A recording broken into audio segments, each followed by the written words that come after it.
buaya ya. Buaya? Wah, awak tinggal di mana? Saya tinggal di sungai bersama keluarga saya.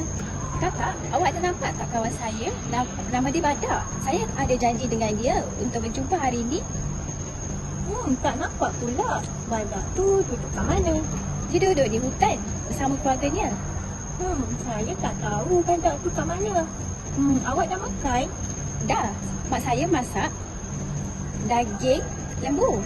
Wah, seronoklah awak. Saya tu baru lepas makan belalang. Sedap, warna hijau. Oh, kami tak makan belalang. Kami hanya makan daging saja. Oh, kami pula makan serangga. Oh, awak makan benda yang kecil-kecil sahaja ya? Iya, tapi kenyang. Okey, baiklah. Saya nak pergi cari badak. Bye, Kak. Nanti kita jumpa lagi ya. Bye.